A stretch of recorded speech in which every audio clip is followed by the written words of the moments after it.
What's up, everybody? Welcome to this episode of Chewin The Rag. Today, we welcome a very special guest, special effects extraordinaire, I will say, director, actor, man who does a little bit of it all. Tom Devlin. How you doing today, Tom? Not really an actor. I can pull off an off. extra role. I can pull off an extra or a cameo, but I can't act to save my life. Well, you'd probably be better than me. So Although you told me that you interviewed Caleb Emerson, right? I did, correct. So my favorite acting role I ever did was in his movie Frankie and Blunderland. I played the counter guy at the hotel, and I was having the worst day of my life, like literally in real life, and I just let it all out in that. And to watch it, it just cracks me up. Yeah, Caleb's awesome. Actually, during our episode, I think he cut out. He had to leave. No, we finished, but he was like, "I'm actually leaving straight from here, and I'm gonna go see Tom." I believe Switch to Fakey was playing the night that Oh, cool. yeah, Very so cool. the night we recorded. So I was like, "Oh, In cool, Long man." Beach. Yeah, we were playing in Long Beach. Yep. So that was really cool. But yeah, anybody that does anything better than I can, I just consider them a professional at it. So it's like, yeah, Tom's an actor. I'm in the right place at the right time to get thrown on screen sometimes. But I enjoy it. I think it's funny. But I feel like I act in fast forward. Like I'm like a living trauma person. Like I'm like I don't know how to slow it down and like act. No, but I mean, with the way you do things, just from what I hear I also talked to Michael Shields, who okay. did the Teddy Told Me To. Yeah. And we were talking a little bit about the making of that movie and whatnot. And yeah. He was like, 3 takes. Tom, three takes. That's takes my at the rule. most. And that's a rule that I set up kind of based on Kevin Smith used to like use a stopwatch and time his dialogue. But his was more for editing reasons. Mine's more for making my day because I shoot 20 pages a day. And so with only 5-day shoots, I give my actors 3 takes. It pushes them to be more prepared on set, but also it really kind of bothered people at first, but now it's become almost just a tool everybody uses around me because they know they're like on their A game if they want to look good in the end product, you know. It's not that I don't care about the end product. There was a quote, one of my mentors, a filmmaker named Mike Pfeiffer, incredible indie filmmaker, like probably one of the best. He always used to say, do you want to fight to get the perfect take, or do you want a take that's just good enough? And then he would answer his own question and say, if you get enough takes that are good enough, you can make the perfect movie. If you fight for the perfect take, you'll never finish your movie.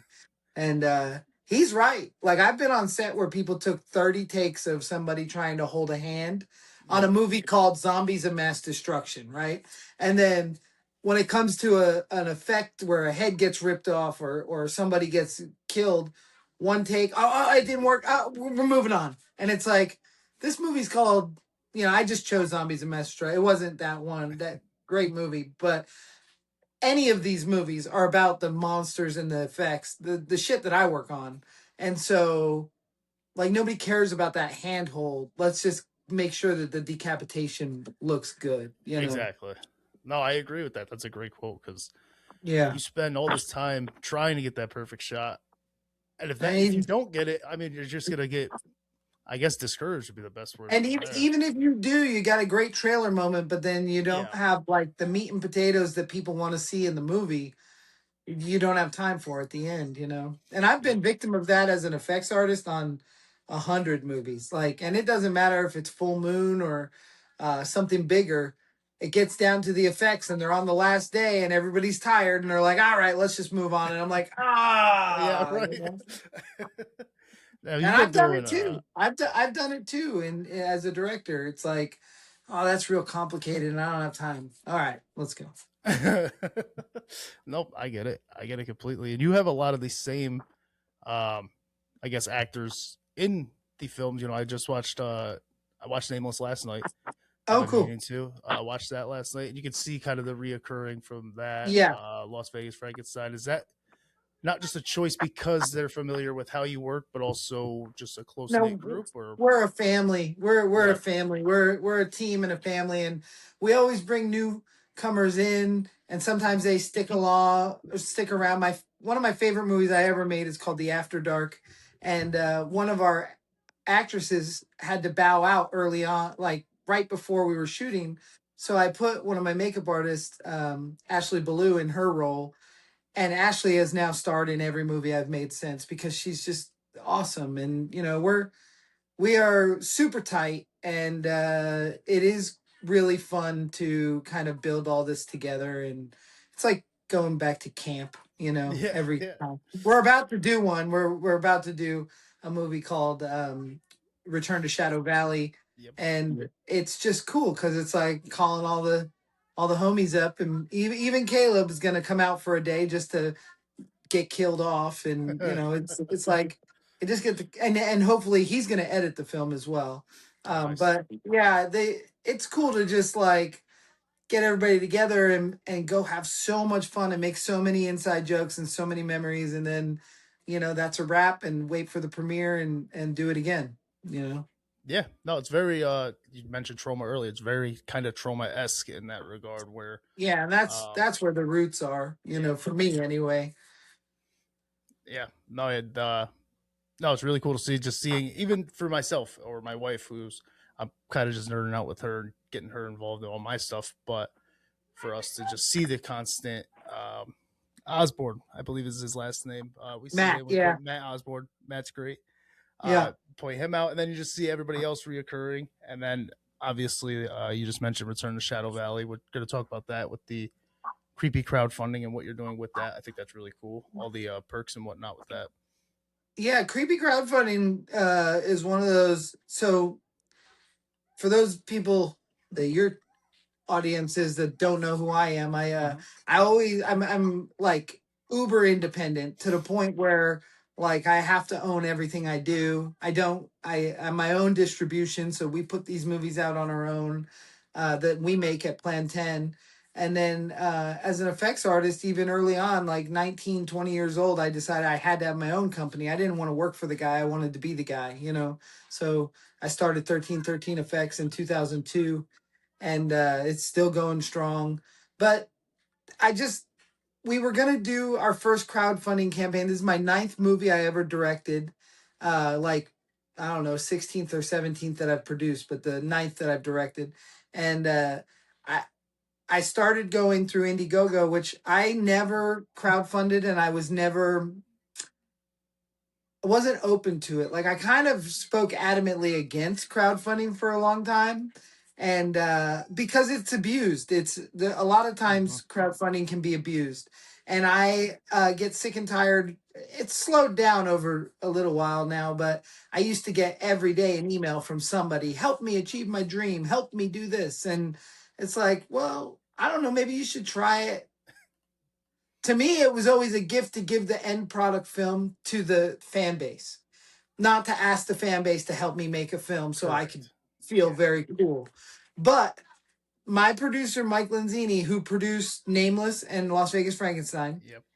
he twisted my arm and was like, "Man, you have a following. You have a very tight crew and cast, and people want to join. So if you open the gates for Plan 10 to allow outsiders, not only will they pay, it will make their day. It's going to excite them." And I I said, okay, well, here's how I'll do it. If you produce this movie and you ask for the money and you do that part like you would normally produce, I'll do it and we'll figure it out. Well, like 3 days into trying to work with Indiegogo, I got real frustrated because they don't answer the phone. You can't get them to respond to an email. And I want to set up some special perks that other people can't do, that are Right. like things within the Monster Museum that have to be added on if you're already a character. And it's a really unique to me. I was like, if I'm going to do a crowdfunding, I can do something no one else can do. But Indiegogo couldn't tell me. We just couldn't figure out how to do the add-on thing. Mm-hmm. And finally I was like, why are we giving these guys a percentage of our money if they won't even answer the phone? Like that's like paying the tax man. So I my wife just out of nowhere was like, let's build our own crowdsourcing site. And I was like, oh yeah, let's do that. And then we started building creepy crowdfunding. Mostly Mike and my wife are both tech savvy, and they figured out this, how to do it. And Yeah. it's awesome because I don't have to give a percentage to anybody, and all the proceeds end up on the screen. So of course it gets my brain going. And I'm like, we should offer this to other indie filmmakers, and we should, screw the man. We'll be the indie source for crowdfunding, and keep the money on the screen. And they both have told me, they're like, pump the brakes. Let's do this. Let's do it a couple times. We're gonna do Return to Shadow Valley, which is Yep. working exceptionally. There's been a couple glitches, and we've taking care of them as we go. Like last week, it kept zeroing out. It kept going to zero as Oh, if we had jeez. no money. But luckily, the money's through secured PayPal, so it wasn't like taking our money. It just looked that way. They Mhm. were able to fix that. There's just some weird little things with the counters and things like. But we're fixing that, and then we're gonna crowdsource one more movie. This is my plan to crowdsource one more movie for us through creepy crowdfunding. Make sure the glitches are pretty ironed out, and those guys don't need to do too much work on the back end. And then I think it'd be really cool to offer this to other people so they can get away from the mega conglomerates like Indiegogo, which doesn't really cater to anything. I mean, so it does cater to the indie film, but it's not like, I want our thing to be like horror focused, Yeah, correct. Yep. and also like if somebody gets an idea that they want to add a perk or something like how I did, we'll answer the phone and we'll try to talk them through. Can we do this or can we not do that? If they have some kind of an original idea. Or in one case on our crowdfunding, we had a very expensive perk, and somebody said, is there any way I could do a payment plan? And I know this person, and I was like, of course. Yeah. So you can't do that on Indiegogo or Kickstarter, but this person is set up through a PayPal payment plan. We don't have to do anything. They just make their payments every month, and we're good. Yeah, it's sweet. So That's awesome. it's cool. It's cool to have the control. And I don't know like barely how to check my email. But my wife Lola and Mike, they're just 3 times a day they go on the back end and make sure everything's flowing the way it's supposed to, because Yep. it's weird when you start getting an exorbitant amount of money. um like red flags go up at PayPal and red flags go up, there's Oh, things. yeah, that So makes sense. we just have to like field it, and we had to raise some limits and stuff. It's cool. It's so cool to see how it works. And then I'm also like, screw Indiegogo. Yeah, right, exactly. All they had to do was answer the phone, because I'm so old school and retarded that Yeah. I just want to talk to someone and know that I can do something. Yep. But No, I agree completely, especially with like what you're doing. So I have the perks right here. I've looked at them before. They start as little as $15 and they go all the way up to that larger amount that you were speaking of. yeah, But every step of the way, you're getting something. Like it's and these perks that they're as small as, maybe it's just not small, but your name in the movie credits, something that's just typed in there, or yeah, as large that as might get be a your big ass out deal here. for someone. Yeah, it'd be Yeah. really cool. That's why I say I don't want to downplay it when I say small, because that's awesome. But And it's an interesting thing because I thought that we would sell more of the like get your name in the movie yep, credits. I thought we would sell more of that stuff, and like the lower dollar amounts. yep. But we really sold way more of the like be in the movie amounts. Oh, And really? That's awesome. that was crazy. I was like, okay, that's awesome. And I limited those roles because I didn't want just like 100 people that I didn't know on set. Yeah, correct. We keep our crew pretty small, and I want to make sure everybody's having a great time.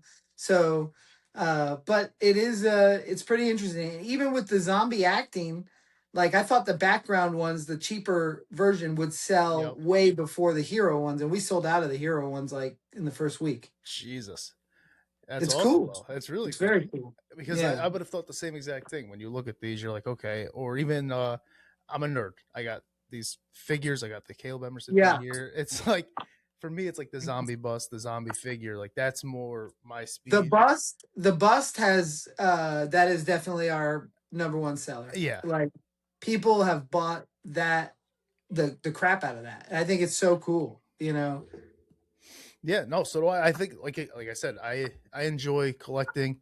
I work in a warehouse, and like everybody's just we all talk about just fighting each other and dick jokes and everything else. Right. And then I'm like, on Friday, I'm like, I'm gonna go to the toy store and grab a horror action figure, and they're like, "What the fuck are you talking about?" And I'm like, "That's what I'm doing this weekend." It's like they have a Pinhead now, and I want to go get Pinhead or whatever it is. And they're like, "Never would have fucking expected that from you." And I'm like, "I'm a nerd, dude. I don't know what to That's tell you." awesome. That's awesome. I'm gonna But run my podcast and collect my toys. that's all it is. That's all I want to do. I But got I mean, in my world, we're all nerds, so I yeah, rarely encounter people that don't collect toys. yep. But it's it's good to know that they're out there. They are. We're out here. We're going strong. I mean, that's essentially the Monster Museum. Realistically, is it's It's a become horror it's nerd like, museum. dude, it's like so. My childhood, I collected toys. I collected the vehicles and the Yeah. Captain Grayskull, whatever. Yep. But now I feel like the Monster Museum. First, I started with the figures. Now I'm adding cars. I'm building sets, and it's like it's just giant toy collecting. Except I make everything myself because I'm low rent and I don't buy props. Yeah, I was gonna bring that up because I thought that's what it was. It was things that you make yourself, and then a couple of donated things. Is that correct? Yeah, I have a couple Essentially. donated things. Like we have the original Spider Gremlin from Gremlins 2, and that is owned by Peter Stickles and Michael Carbonaro, and they just don't have a place to keep it, so they keep it at the Monster Museum. Also, Andrew Devoff, the Wishmaster, donated uh, his original Wishmaster makeup from Part 1, Oh, that's awesome. and a slug creature from Part 2, and like a bust that K&B made for him, and that's just like I mean, if he ever wants it back, it's his, of course. Yeah, of But course. he keeps it there for people to see, and it's very special, you know. No, that's awesome. It's really cool to even have something like that, and just again, just from my standpoint of having something dedicated to things like that is really good. Yeah. We need more of that, but it's like, The my favorite thing in there, because as a toy collector and a collector in general, I was obsessed with Puppet Master growing up. So mhm, I have tons of Puppet Master toys, but I've worked on the last three Puppet Master films, so I've got all the screen used Puppet Masters in the museum that I made, and it's just so cool because it's like I would have killed for that when I was a yeah, kid, dude. oh hell yeah. And I started watching the Hello, My Name is Gacy last night Oh, as cool. well. I told you I That's the watched it on the weirdest list. movie. It is so strange, That but is one of the most insane things I've ever made in my life, and I don't apologize for it, but I'm sorry if it's not your thing. no, no. My big thing is so John, who's a big Yeah, part of that, John I've Carius. yep, I've seen him talk about it, and he's like, how long that was actually in the making. Yeah, And 16 years to the point that we finished the edit. It's now been 17 years, but the cool thing is Gacy aged 15 years in on death row in real life. mhm, So John ages 15 years in the movie, which is pretty crazy. And but that just started out as a weird experimental thing. I sneak a Sony camera into we were doing extra work on the show Prison Break. yep. And so I would sneak in a Sony camera, and on lunch or whenever there was downtime, we would go to the other side of the prison and find some empty cells and just shoot some weird Gacy footage. And when I started, it was going to be a very different movie than when I finished it. I grew up in those years, and I had kids, and I understand that Yep. Gacy is a horrible human, and I didn't want to come off like I was hero worshiping him at all, you Right, know. not making it lighthearted and putting him But up on the pedestal. at the same time, I find him to be a fascinating character. So where we went with it to finish it was the whole movie is in his head. When they gave him lethal injection, he didn't die, so he Mhm. lived for like I don't, I think it was like 15 minutes or Yeah, it was like something like 12 that. minutes, something like that. And so the whole movie takes place during that time in his own brain while he's trying to like justify that he wasn't a bad guy. And he's speaking to a psychologist that is basically a mirror of himself, and uh it's weird and trippy and goony. It's But Lloyd Kaufman acted as Gacy's dad in that. I don't know if you made it to that part, but that was 16 years ago, 17 years ago, and maybe my favorite performance Lloyd has ever done on camera. I don't think we made it that far. I started Oh, falling it's asleep. I've also he. got two kids, so Yeah, no, I understand. And like I said, that movie's dreamy and weird, and it's non-linear, you know. yeah, So, but Lloyd is amazing in the movie, and I just think, you know, I love that that's trapped forever. He's in another one of our films that my wife directed called Legend of the Sasquatch, but he's just very little part. And this is mhm. a very little part, but like it's rare to get Lloyd to like act, you Yeah, know, and I yeah, felt like he did in this movie. that's awesome. Now, you guys do. How often are you doing guerrilla style things? So, I mean, you just brought it up Never with the stop. John Wayne Gacy. I was just gonna say, I know Las Vegas Frankenstein. I remember when I first watched that, I actually DM'd you about it Yeah, because it seemed like it was very about guerrilla. running through Fremont Yes, Street or something. yeah, Yeah. yep, that's exactly what it was. No, I that's I always say we're like four chord punk rock filmmaking, so Yeah. we don't ask for permission and we don't ask for forgiveness. Just keep going, you know.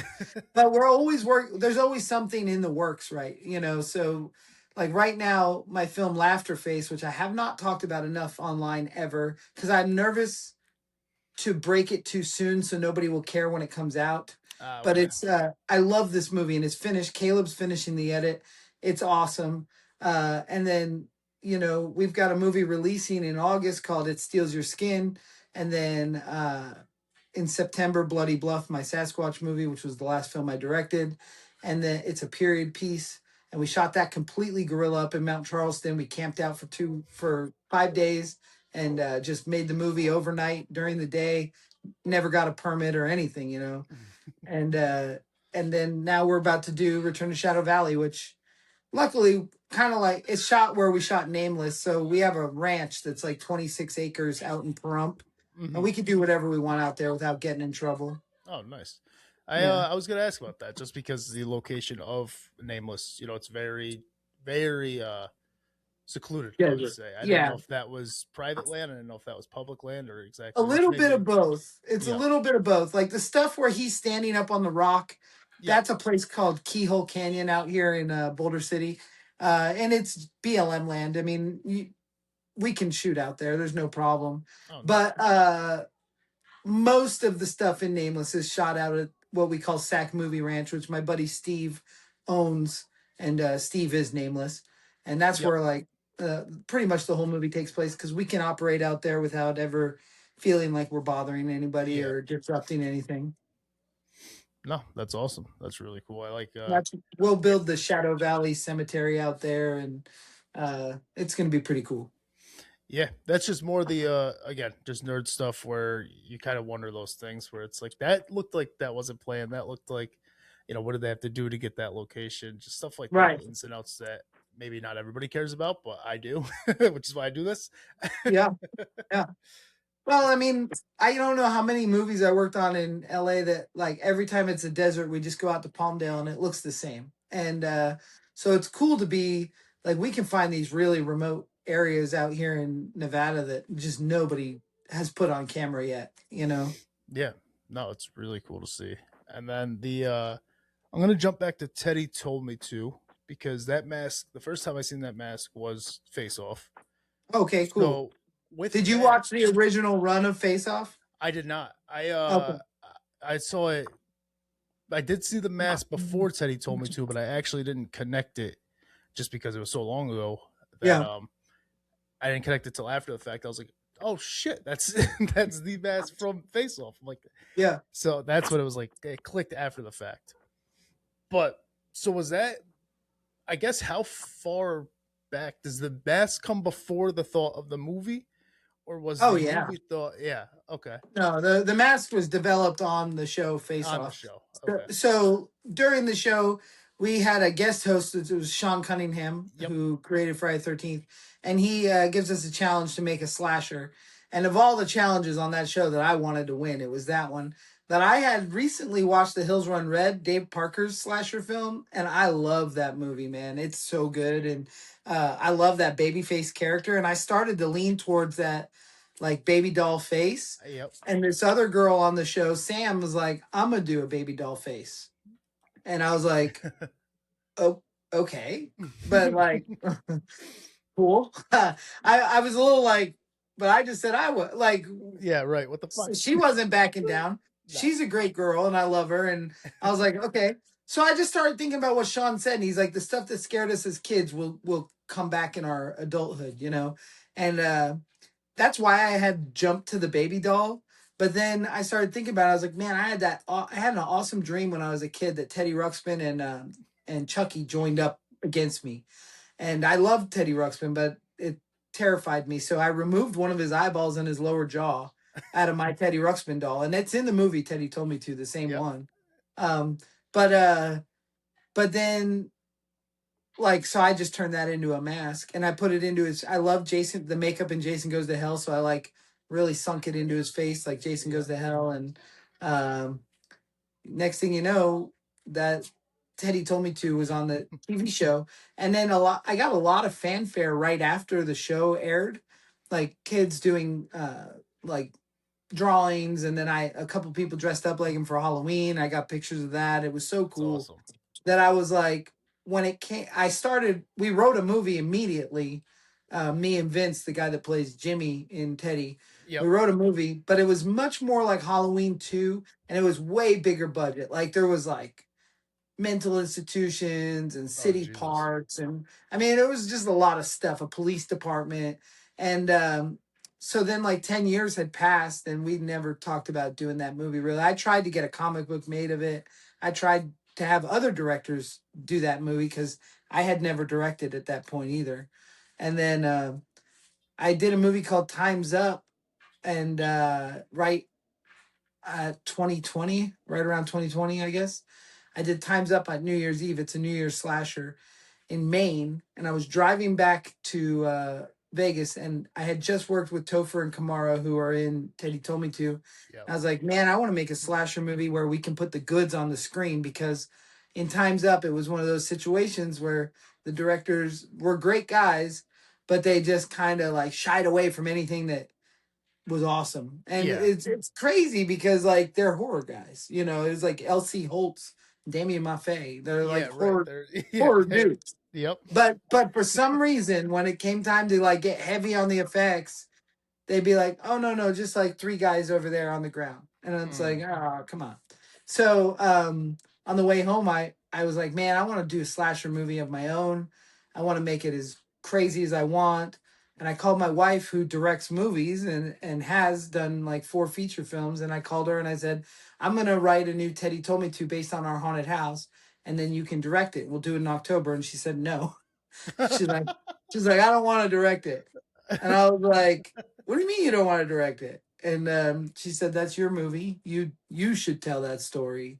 And after directing the first day on that movie, I my whole life changed. Like I feel like that was that was the missing piece of the puzzle. You know, I've achieved everything in makeup effects. Yeah. Everything that I ever set out to achieve. I don't Yep. have an Academy Award, but I never wanted one. I wanted Yeah. to So. work for Full Moon and Troma, you know. Yep. So I've achieved quite a bit of what I do makeup effects wise, and directing is just, I think, the rest of my film career for from this point on.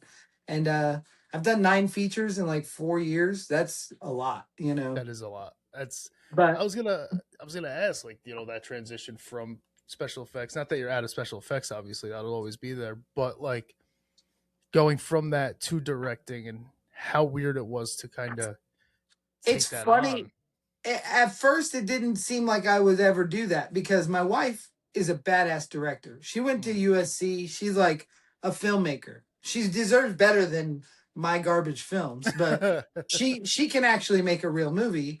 Um, but there's a lot of politics in the world of Hollywood, and we left Hollywood not to make it. You know, we left Hollywood because we've got a new plan, and Mhm. we want to have a family, and we want to spend time with that family and do things. I direct movies now, and it's like like I said, it's like hanging out with our friends. We're not doing it for monetary Right. reasons. We're not doing it to be famous. We are just making movies because I have a story to tell, and I enjoy the hangout time and the memories made, and I love doing the premiere. And I like the idea that when I see somebody at a horror convention that has a tattoo of a character that I came up with, I think it's awesome. Um, the transition between makeup effects and directing is funny because my hero in makeup effects is a guy named John Carl Beekler. And John Beekler was an effects artist. He made the Ghoulies, Troll. You know, I've Yep. ripped off most of his style. What people mostly know him for is Jason in Friday the 13th Part 7, which he also directed. And and then John's career took a change and he started directing movies and he ended up directing Ghoulies 3 and he ended up directing like probably 20 or 30 films. Um, I met with John a long time ago. He's passed away now, but I met with him and I told him I followed in his footsteps as far as working for Charlie Band and doing these low budget films. And I said, I just don't know how you survived that and had a family and a house and, you know, lived. And Yeah. he's like, you got to figure out a way to make money with your art and then you can do those movies for fun. And I opened the Monster Museum. And I always felt like John told me to open the Monster Museum without saying it, you Yeah. know. And I do make money with my art, and then I could do full moon movies for the minimal budget that they have, and enjoy it, and not be bitter and upset that I can't pay my rent, you know. And then, but I have stepped away from working for other people as an effects artist. I just feel like that ship has sailed, and I'd rather give the opportunity to somebody that really wants to work on other people's movies. Now that I direct, it kind of feels like watching somebody else play video games. Like Okay. I'm really not into sitting on set watching somebody else direct a movie. Yeah. Uh, but but as a you know, if it was one of my friends, of course I'll show up and we'll do it. And or if it's a cool collaboration, like a couple of years ago, I did a Slipknot video with Steve Johnson. That was Oh, cool, nice. you Yeah, that's know. awesome. But primarily, I just want to direct movies, make monsters for the Monster Museum, make monsters for my movies, and then I even on my sets, I let other artists apply all the effects because I mean I'll oversee everything, but uh, I'm busy directing, so I Yeah. don't do it as much. Although on this Return to Shadow Valley, I will do the zombie makeup on Lars Fredrickson from the band Rancid because Yep. that's like my favorite band, and I will do the zombie makeup on Big Schwag Brett Wagner, who played Leatherface in TCM, Yep. the remake for a couple shots.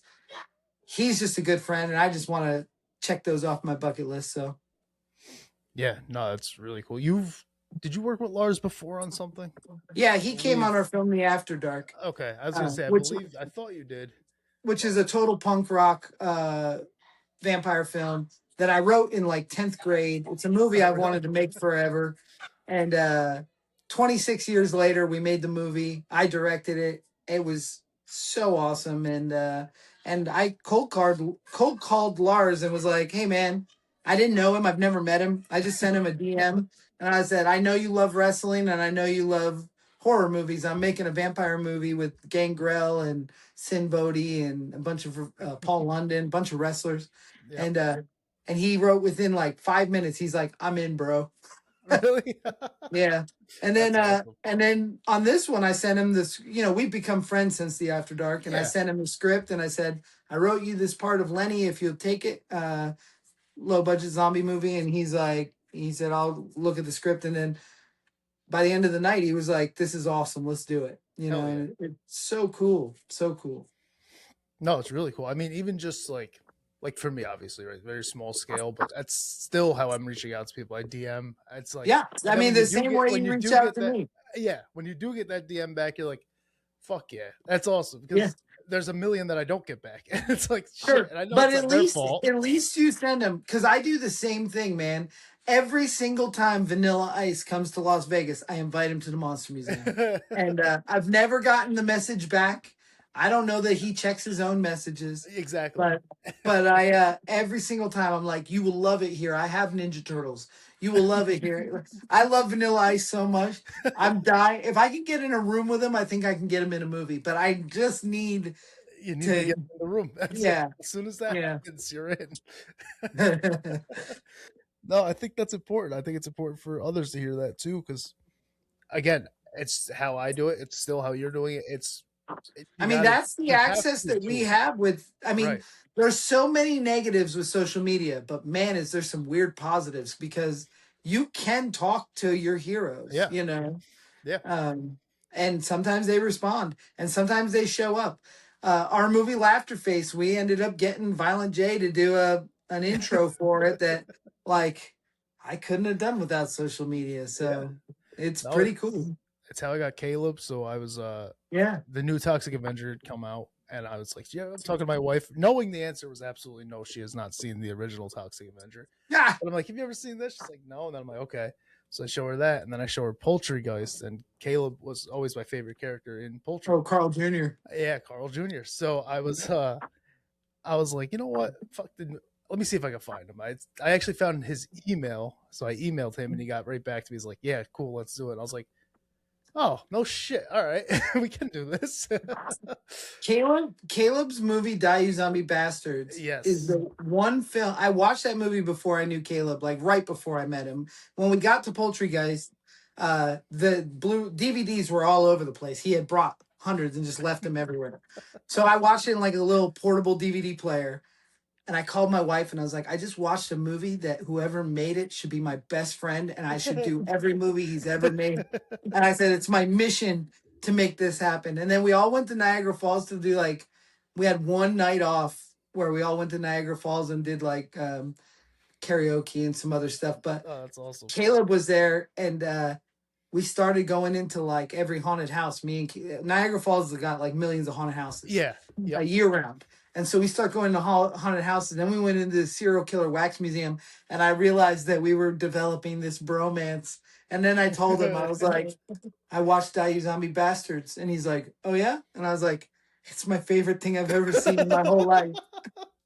It's And so funny that you.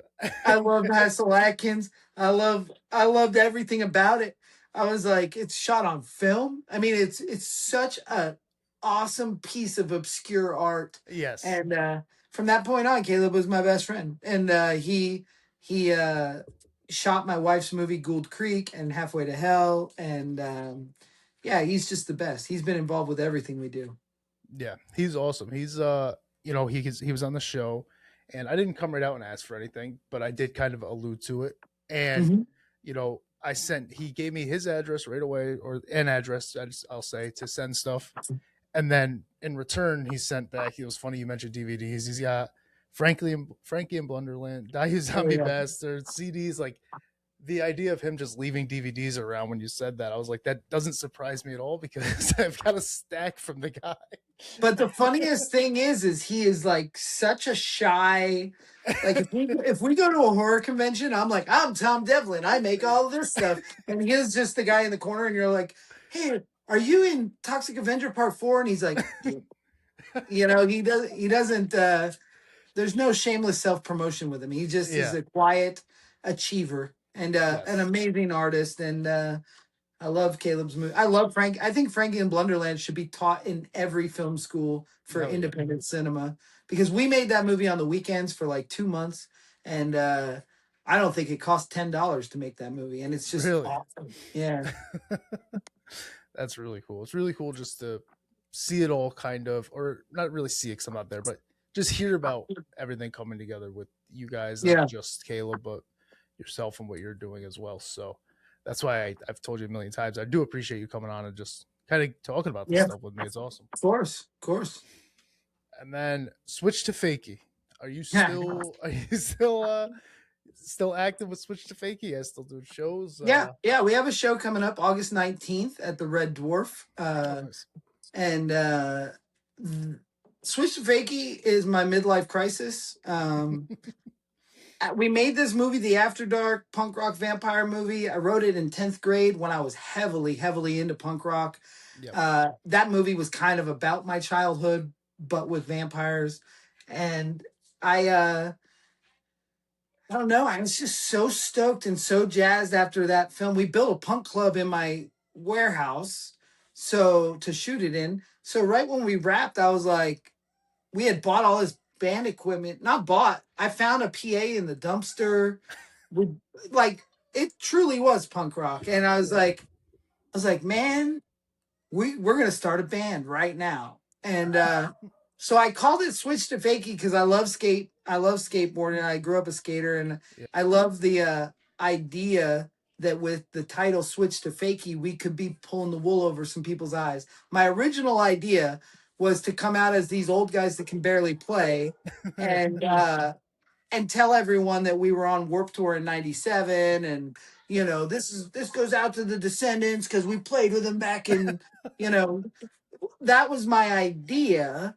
But then we got kind of good in the first couple months of practicing. Like all of a sudden, I didn't know how to play guitar when we started the band, and my wife had never played the drums ever, and so, but within like 3 months or so, I was like, we kind of sound like a band that could open for Pennywise. Yeah. Like it's working. Our influences were like Bouncing Souls, Pennywise, a little bit of Agnostic Front, Yeah. and so it went on for about I think it's been 2 years now, maybe almost three. But about 6 months ago, our bass player Ryan, who was also pretty much our lead vocalist, he quit the band. He said he wasn't Mhm. having fun anymore, and that's fine. I don't know how anybody could not have fun playing in legendary punk clubs in Las Vegas once a month. Yeah. We were Right. playing at the Double Down, the Dive Bar, Red Dwarf. Like it was, it's probably the most fun I've ever had in my whole life, Yeah.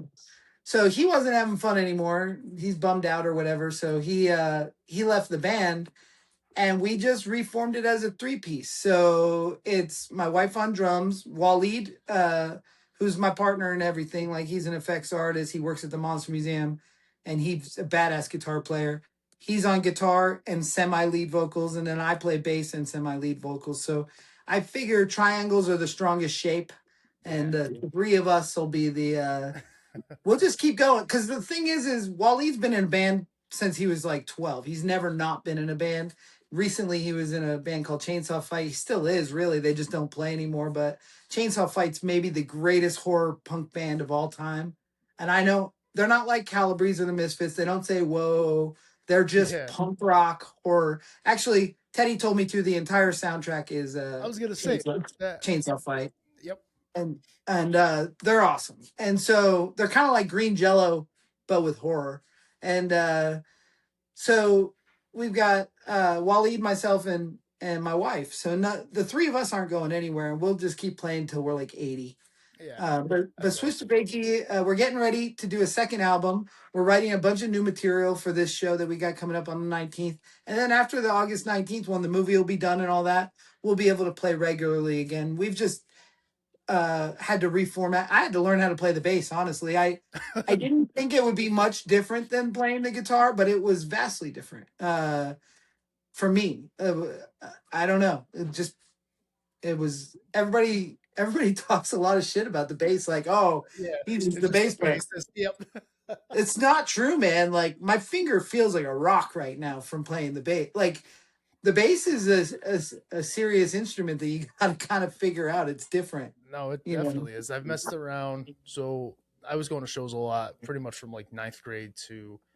I mean, I'm not old, but I was going from ninth grade, I'd say, to like 2015, 2014, and then I started Yeah. playing shows like 2015 era, 2014, and I was just a vocalist. I didn't have to worry about instruments. But Right. then I would fuck around with their instruments, and then you're like, "Oh fuck, this sucks, dude." I'm like, I suck at this, and this sucks. I don't want to ever do this. I just want to yell. Yeah. The hard part is too is like playing and singing at the same time. Yeah, Like yeah, I sang in the old version of Switch to Fakey, like backup vocals not a problem. And then yeah, I had a song that I sung the whole thing, but I had a second guitar player, so I didn't play while I sang. And so both me and Waleed we've got a learning curve with that, like the singing and playing, but it's I'll tell you what, it's more aggressive. It feels more me than Switch to Fakey was a little soft at points, but that was Ryan. That's and we had all of our styles. He does have a little bit more of that like melodic emo-y Yeah. feel. Yep. And so we've lost that. Like it's just street punk now. And Oh, yeah. I love it. I love it. It sounds like ninth grade. And I don't know. I love it. Now Waleed was in Nameless, correct? He was Yeah. yeah, Yep. he was Waleed is Canyon. the nameless. He played Okay. Canyon, Yep. which I Okay. named after the wrestler Chris Canyon, and I think that's hysterical. No, that's really cool. That's awesome. Yeah. Yeah, I was just wondering because I'm familiar with Switch to Fake. Yeah, I've started listening to them. Actually, I started listening after the Caleb episode. So I Oh, knew cool. of you. I knew obviously I knew your works, but I didn't no idea about Switch to Fake It. And then he said, "Oh, I'm Yeah. gonna go see them." And I was like, "Oh, sweet. All right, cool." So I looked it up. It was definitely punky, very punky, but it's cool to hear the direction it's going Yeah. to It's gonna see be a if it little little bit harder, a more. little hardened.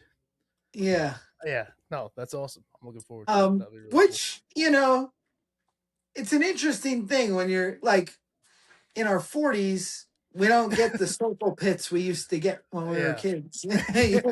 So, but at the same time, we're out there playing our hearts out, and people have fun with it, and yeah. it's good.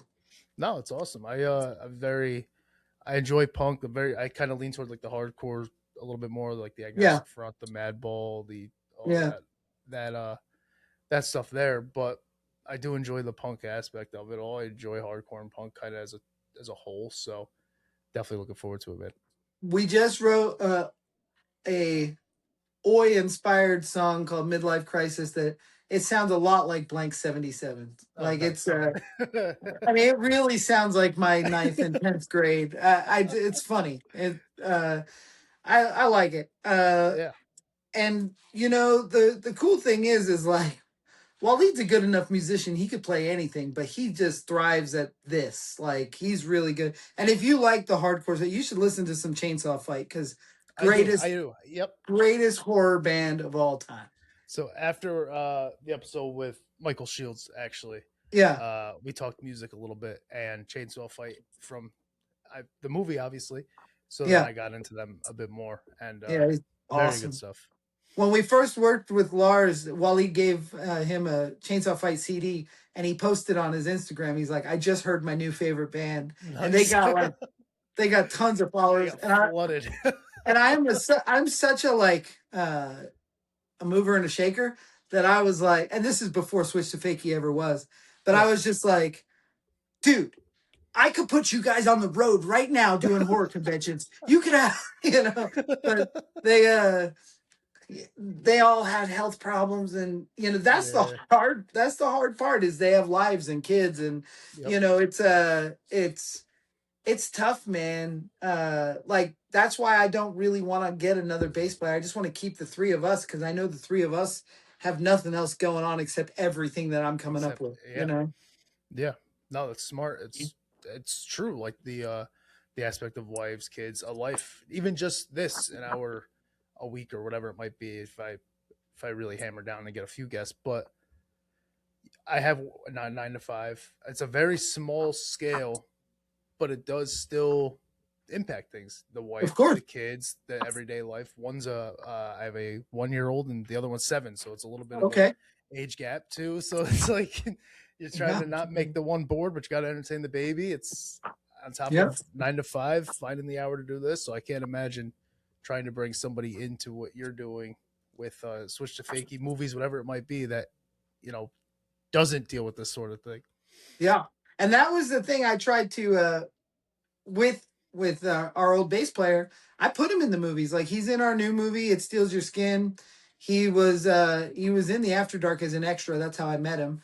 And he really does love this stuff, or he did, but Mhm. I don't think he understood how much work it is because it's constant. Yeah, We're constantly doing something. Like you said, how often are you guerrilla filmmaking? Like whenever I'm doing anything, yeah, I'm either thinking of how I'm going to do it, or I'm actually like, hey, I mean, I just opened an attraction at a theme park in Indiana, and yep. I called a friend of mine who lives in Indiana. I was like, "Can you come down here so I could shoot 3 scenes with you because we got a theme park to ourselves right now?" And I shot scenes for a movie that doesn't exist yet, but it will go. When it does exist, we have that You theme have park that in the ready. movie. Yeah. So we're constantly working on something and trying to cook something up, and um, yeah, it's crazy. It's crazy, Yeah. but No, it's really cool. that's not having a 9 to 5. Like we have to figure Yeah. out a way to keep it going. Yep. Yeah, that is true. I mean, you don't have that steady that Monday through Friday. You kind of got to make your Monday through Fridays. So, Right. I yep. started filming every single day. I this was my New Year's resolution, was to post a video every day on YouTube. I'm on day 171 today. And it's crazy because I felt like since I started posting those videos, it's like somebody's writing my story, because everything has like a through arc. I'm Yep. fixing up these robots. I'm going to sell the robots. I sell them to the guy that owns BattleBots. Now we're at BattleBots watching that, none of that's scripted. It just felt very scripted. And then the next thing, building this theme park attraction. And now we're in Indiana installing it, and Eddie Munster's there. And, but it's, I said that to someone. I was like, man, it's like somebody scripted my life. And they're like, no, you're just watching it now. And Mm, that's kind of true. Like, we live this weird space where we're always doing something that amounts to something, but then you kind of forget about it, yeah. 3 months later. Yeah. No, that's completely true. That's a good way to look at it. So, like, when you're, I believe last summer, you kind of were on a motorcycle trip. You went state. I don't know if you did cross country. I forget exactly what it was. I When did you're, the Trans American Trail. It's yep, six there it is. thousand four hundred miles off road from North Carolina to Oregon. Yep. Absolutely insane. Yeah, it's nuts. But when you're doing stuff like that, when you're going through these places, you're on this trail, you see a landmark, maybe we'll say anything at all. Does your brain immediately go to like filming, or I could shoot something here, or we could Oh do yeah. something here? Yeah. The funny thing is, I made a rule for myself. I didn't shoot any video on that entire trip. I Really? said, this is not a work trip. This is a life goal. This was something that I had been wanting to do for so long, and it ended up happening sooner than I had thought. So I wanted to just absorb it. I was in the middle of building a haunted house, and I just walked away from the project, flew to Florida, rode from Florida all the way to Oregon with my two buddies. And I I photo documented everything. I took pictures Yes. of everything, but I Yep. refused to make any videos. They all had their GoPros and their cameras, but that's Oh, work nice. for me. Like making sure the shot looks good, and did we get that, or that's so much work for me that I wanted to clear my mind, reset, and enjoy nature, and the difficulty level. There was some crazy shit we rode through. It was awesome. But then when I got home, I wrote a book about it, and I'm actually just putting the photos in that book, Oh, and then nice. we're gonna release that book very soon, actually. Yeah, So, that but had to yeah, be around this time last year or so, this time wasn't it? last year, Yeah, I remember the pictures on Instagram. I think I started the ride August 22nd. Okay. But it was that was the trip of a lifetime. It was just crazy, and yeah, I just didn't want to infect my brain with work. But I couldn't help it. Halfway through that trip, I started writing Teddy Told Me to Part Two. And I mapped out the whole script, like in the tent and in the hotels if we stayed in a hotel. Yep. Uh, by the time we got home, I had a solid outline, and the script is just about ready to be written Nice. completely. Because my mind doesn't shut off. So when it's quiet out there, there's nothing to do. I Yeah. just started thinking about making a sequel. I never made a sequel. Yeah. No, it's really cool. Like I said, when you said all the time when it said gorilla, that's what immediately where my mind went. Yeah, Was like, I remember the Instagram, just the posts from your trip, and I was like, I wonder if his mind really. And you're like, yeah, it is. You have to kind of force it off at that point. yeah, no, that is something. Like if we go on a family trip somewhere, which isn't often, like if we Yeah. were to go to Hawaii or something, which we haven't done in years, but I have to like almost leave the phone at home. Yeah. I can't. It's so hard to step away from what we're doing all the time, and I want to get better at that. because although I do spend a lot, I drag my family through everything with me. I Yep. spend a lot of time with them. I just don't want it to be I don't want to be Robin Williams at the beginning of Hook. You know what I Yeah. mean? Yep. Yep. No, it's important. It's kind of just finding that balance is really what it is. But it's at the same time you don't want to. I don't know. You don't want to drag anybody else into that if it's not necessary. You know, Right. sometimes you do got to be on the phone. Sometimes you do got to do this. But if you can make that conscious effort, get better at it. I got to get better at it myself. When we watching a movie, and I'm like, I got to DM Yeah. Tom something. I got to DM whoever. I wonder if this guy will. You know, is even on social media. Can I talk to this guy? What's the last thing he's been in? Just anything like Yeah. that. And it's like you gotta even at something small like this where it's DIY and what used to be my son's bedroom. It's like I still gotta force myself to shut it off sometimes. I was I was showing my kids Home Improvement the other day, and I just turned to my wife. I was like, "Look up Jonathan Taylor Thomas. What's he Yeah. doing?" I do it all the time. Because I love getting kids that I loved as actors when I Yep. was a kid. Like that's my goal, is to work with every kid actor that I wanted to be. And this movie, we've got Andre Gower from the Monster Squad, Sean from the Monster Squad, the leader. He's our guy in Shadow Valley, and Yep. we had a little blip with Noah Hathaway, who was Atreyu in Las Vegas Frankenstein, and I've got a whole Rolodex of kid actors I want to work with. That's so cool. That's awesome, man. Well, I appreciate your time. Anything you want to plug, feel free to do so now. I'm going to speak for you on this creepycrowdfunding.com. I would definitely suggest that for sure if you are. Yeah, that's really what we got going on right now. We just put 2 new perks up yesterday. One is get your name on a tombstone that I'm making, and the other is t-shirts that are available. But yeah, it's we've already kind of reached our goal to make the movie. Like the movie's getting made, but I still want to. There's still a couple roles that aren't sold that we do need those background zombies. We don't have them, Yeah. so it'd be cool to give somebody the opportunity. And then the same thing with like the action figures, the bust, the tombstones. If there's stuff people want, by all means. But we are there. We're ready to make that movie. Hell yeah. That's awesome, man. I'm looking forward to it. I'm gonna definitely get myself a zombie figure. Like I said, I kind of got this collection behind me, so throwing that up there would be really cool to do. Very So cool. I'm looking forward to that. I'm looking forward to Return to Shadow Valley and everything else you got going on, man. Awesome, man. I appreciate all the support. Yeah, I appreciate you coming on, and